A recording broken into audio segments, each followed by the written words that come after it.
Summer in the Northern Hemisphere is break time for most. Well, sadly, trade bashers are taking no vacation. Concern is as high as ever about the future state of trade and the direction current rhetoric and policy may take.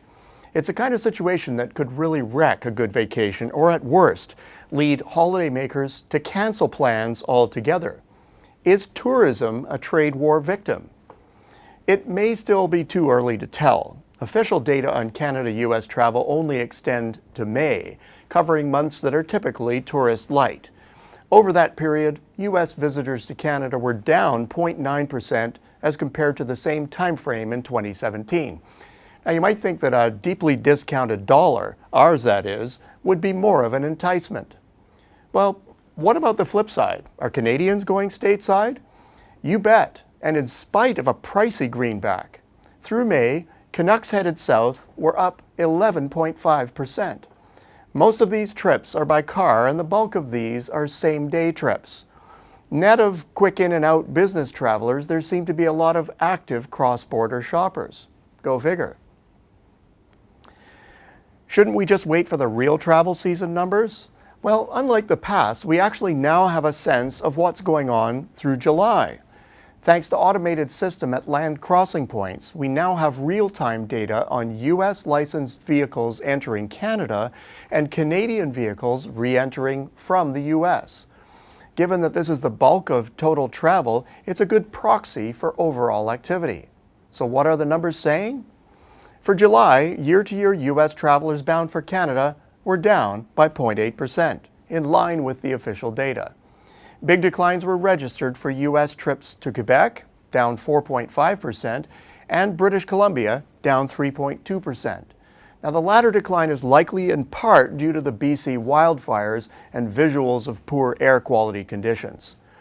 Canadians seem to have edged back on their travel to the U.S. Compared to the earlier year numbers, year-to-year figures were not as robust, although they were still up 0.6% over last year.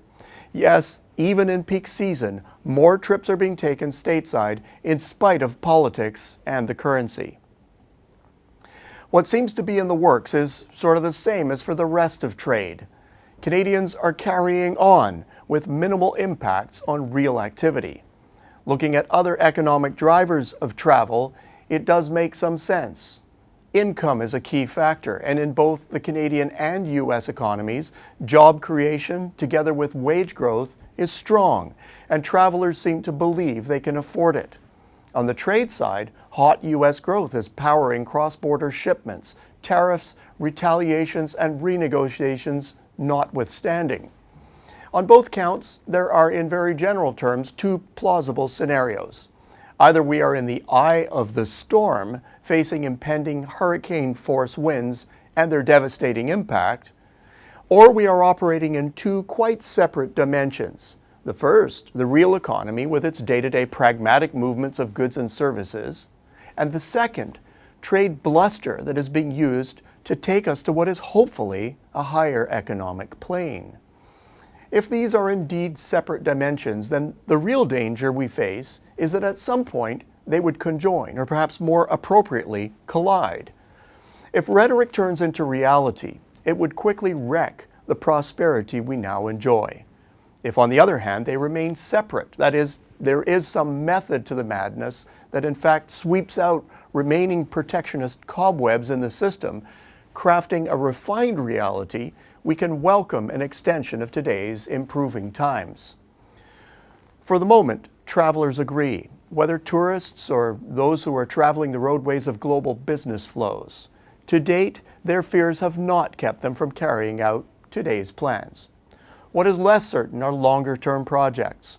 Further out, things are less certain, and from what we can tell, people and organizations are less inclined to put their money down on large-scale activities ahead of time. The bottom line?